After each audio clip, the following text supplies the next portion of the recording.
Let's now solve the next question. So in this question, it is given the distance of the school and house of Suresh is 80 kilometers. So that means Suresh is traveling from his home to his school, which is situated at a distance of 80 kilometers. And now what is he saying in the question? One day, this guy was late by 1 hour than the normal time to leave for the college. So he increased his speed by 4 kilometer per hour. Usually what happens, this guy takes a time of t and a velocity of v, right? But what happened, this guy suddenly he was late to start.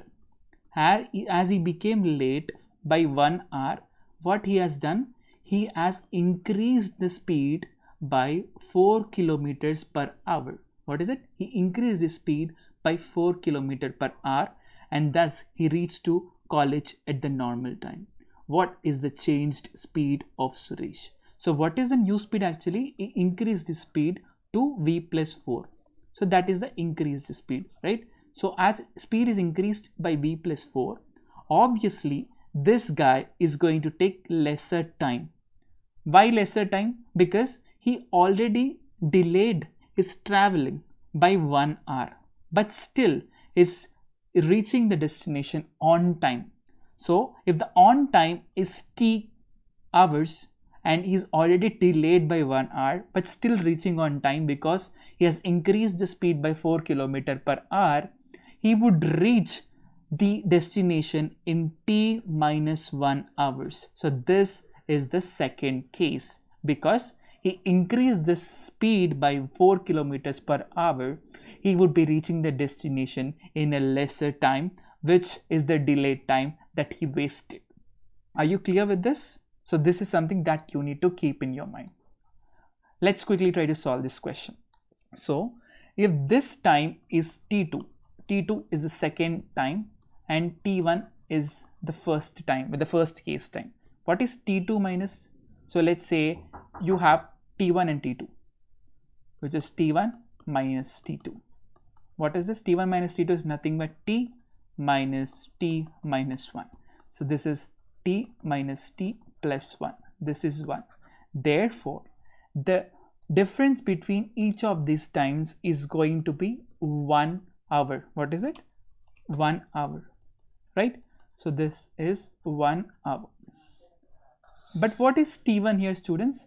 t1 in the first case is nothing but, so I have velocity is equal to distance by time.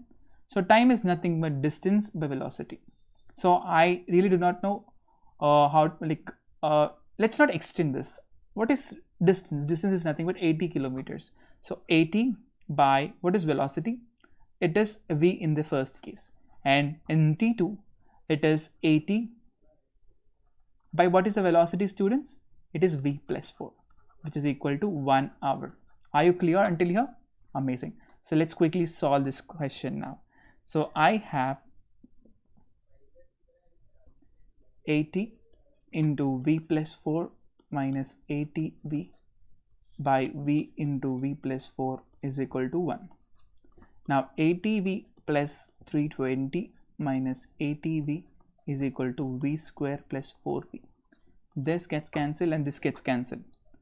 And now v square plus 4v is equal to 320. And now v square plus 4v minus 320 is equal to 0. Right? Now this can be written as v square. Are you clear until here, students? Great.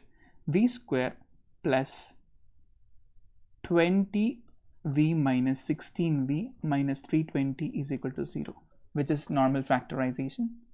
And then this becomes v into v plus 20 minus 16 into v plus 20 is equal to 0. Right? Now this becomes v plus 20 into v minus 16.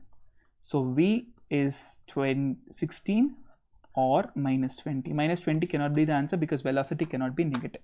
Therefore, the velocity is 16. What is it? Velocity is 16. The velocity is 16 kmph. But they are asking us to find out the new velocity, which is v plus 4. So what is v plus 4 now, students?